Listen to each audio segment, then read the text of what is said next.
안녕하십니까. 돈이 되는 뉴스 해설 돌아온 일원의 경제학 윤영무입니다. 돈이 최고다!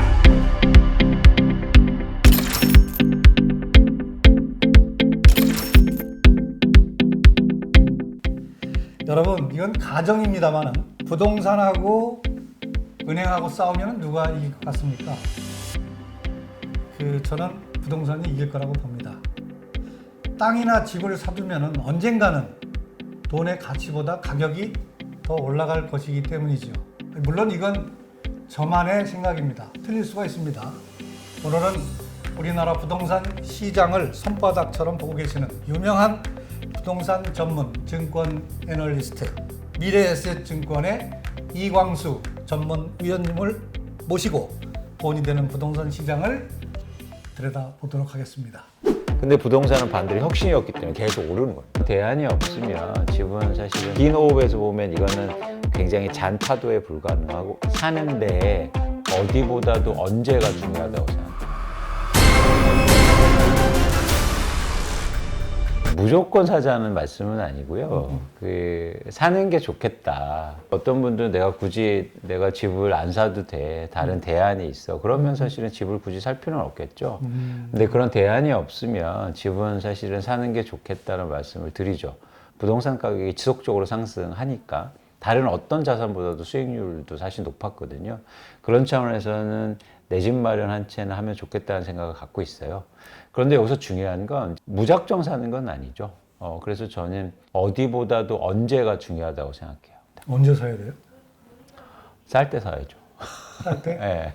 쌀 때 어떻게 알아요? 그걸? 쌀 때 아는 이제는 분석을 하는 거고 저희가. 그래서 이제 부동산이 이때가 쌀 때다. 지금 사야 된다. 이런 말씀을 드리려고 하는 겁니다. 지금은 이제는 살 때다. 시장이 이제 앞으로 회복할 때다.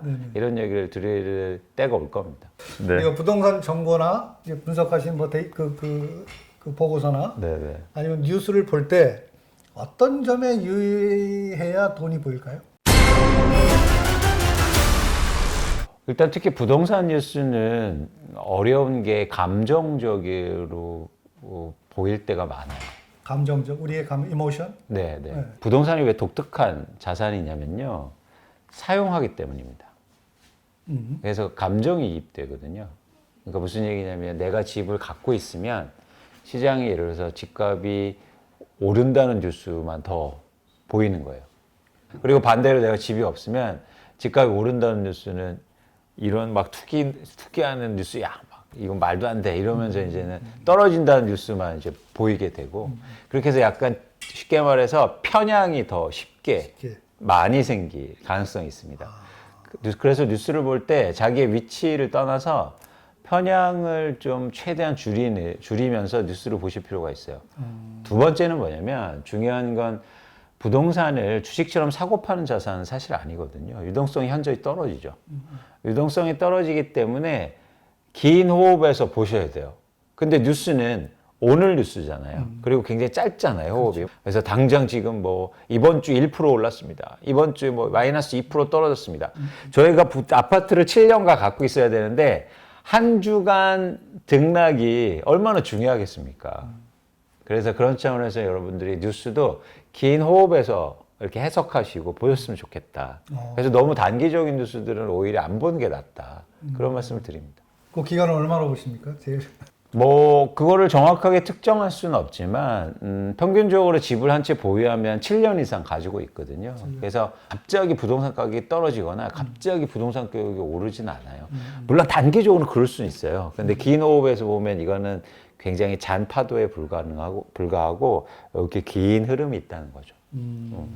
근데 이제 앞으로 우리나라는 이제 인구 통계 변화가 생기잖아요. 네. 출산율이 줄고 또 사망자도 이제 늘어날 것이고 뭐 그러면 장기적으로 보면 아파트 값이 뭐 강남을 제외하고는 오를 수가 없을 것 같은 생각이 들거든요. 어떻게 보시나요? 저는 자산시장을 분석할 때 너무 장기적 전망을 하지 않습니다. 네. 그러니까 뭐 10년, 20년 후의 전망은 그렇죠. 할 수가 없어요. 아예 그래서 없죠. 케인스가 한 말을 굉장히 좋아하는데요. We are all dead in the long run. 장기에 모두 죽고 없는데 왜 장기 걱정을 하고 있냐. 그래서 그런 차원에서 너무 장기 전망을 하지 않는다. 두 번째는 중요한 건 이제 인구라든가 출산율 여러 가지 말씀을 하시는데 한국의 부동산 시장을 움직이는 수요는 실수요가 아니고요. 투자 수요예요. 그래서 예를 들면 인구가 줄더라도 투자하는 사람들이 많으면 가격은 오를 수 있습니다. 그래서 그런 차원에서 여러분들이 뭐 너무 장기 전망하지 마시고 그 다음에 이 투자 수요의 성격을 좀 이해하셨으면 좋겠다는 말씀을 드립니다. 요새 뭐 결혼 포기 뭐 오포 시대에서 M4 세대라고 하잖아요. 네, 다 네. 포기했다고 하잖아요. 네. 그 중에서 하나가 집 사는 거 아닌가요? 2023년 1월, 2월에요. 예. 그 서울 아파트를 중심으로 해서 전국의 아파트 거래량이 증가하기 시작하는데요. 그 중에서 30% 이상 20, 30대가 사요. 네. 그러니까 20, 30대가 충분히 여력이 있다는 거예요. 아, 뭐 자산의 여력은 충분치 않지만 근로의 여력이 크잖아요. 향후로 이제 예를 들어서 생애소득이 많이 남아있기 때문에 대출을 많이 일으키거나 이렇게 이제 살 수도 있는 거고요. 두 번째는 뭐 부부가 같이 일하는 경우가 사실 상당하기 때문에 그런 합산 소득이 또 만만치 않아서 그런 입장에서 20, 30대가 충분히 집을 살 수도 있다. 그러면 이제 집을 지금 그럴 형편이 못 되는 젊은 층에게 앞으로 어떻게 하라고 조언 좀 한번 해주실래요? 일단 한국에는 청약제도라는 게 있어서 무주택자들이 꾸준하게 뭐 청약저축을 가입한 다음에 그 다음에 이제 소득이 되고 대출 여건이 되면 청약을 할 수 있는 거죠. 한국의 청약제도가 가점제였어요.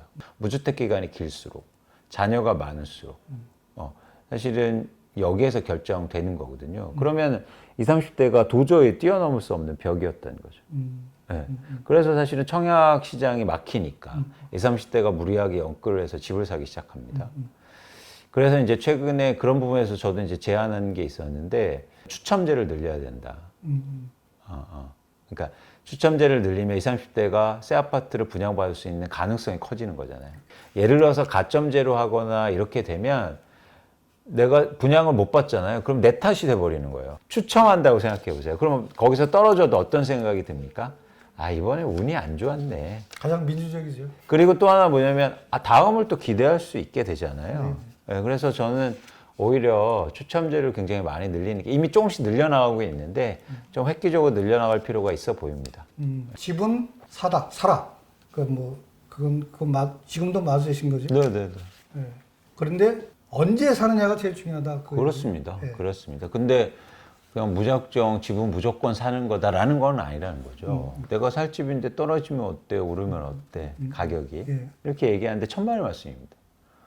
내 집 한 채 사는데 비싸게 사면 그 좋나요? 대출 일으켜서 사야 되고 그럼 평생 잊어야 되고 지금처럼 금리가 높은 상황에서는 더 부담이 될 텐데. 그러니까 사실 내 집 마련도 반드시 싸게 산다. 그래서 그런 시점에 대해서 고민을 더 많이 했으면 좋겠다라는 말씀을 드리는 겁니다. 역시 전문가의 눈은 매의 눈이네요. 부동산이건 뭐 건설이건 모든 산업 분야에 제일 투자가 안 된 분야가 저는 농업이라고 생각합니다. 그래서 다시 얘기하면은 경쟁률이 적다는 얘기겠죠. 조금만 노력해도 된다는 얘기겠죠. 이 부동산 시장이 얼마나 살벌하겠습니까? 그런 거에 대해서 혹시 좀 여담입니다. 그냥 한번 생각해 보신 적은 있나요? 흥미로운 지점은 한 최근에 100년간 그 생산성 혁신을 보면 예를 들어서 농업은 혁신이 일어났어요. 근데 부동산은 그런 혁신이 안 일어나고 있어요. 똑같아요. 똑같은 땅인데. 예, 그러니까 거기서 더 많이 집을 지을 수도 없고, 사실 계속 올라갈 수도 없잖아요. 그리고 짓는 방식도 한 100년간 별로 달라지지가 않았어요. 그만큼 부동산이 혁신이 없다는 거예요. 혁신이 없는 곳에서는 어떤 현상이 일어나냐면 가격이 계속 오릅니다. 참 좋은 지적이네. 예, 근데 새로운 기술혁명들이 나타나면서 계속 가격을 낮추는 그게 바로 발전이고 혁신이죠. 그러니까 자본주의에서 상품의 혁신은 가격을 낮추는 혁신이죠. 예를 들어서 부동산이 엄청난 혁신이 일어납니다. 한 평에다가 막 집을 막 100채씩 짓는 기술이 만들어졌어요. 그러면 가격이 떨어지겠죠. 근데 그럴 수가 없어요. 인지 알았네. 예. 그래서 장기적으로는 사실은 이게 힘든 상황이죠. 예를 들어서 달나라까지 가서 집을 지면 이 혁신이겠죠. 근데 그러기에는 아직까지 힘드니까. 그래서 이 부동산이 가장 혁신이 없는 분야여서 가격이 계속 오르는 거예요. 혁신이 일어나야 가격이 떨어지는데. 근데 부동산은 반대로 혁신이었기 때문에 계속 오르는 겁니다. 여러분 부동산 불패의 원인을 이제 터득한 것 같네요. 오늘 귀하신 분 모시고 참 좋은 얘기 많이 들었습니다. 오늘 위원님 정말 고맙습니다. 감사합니다. 예. 돈이 최고다.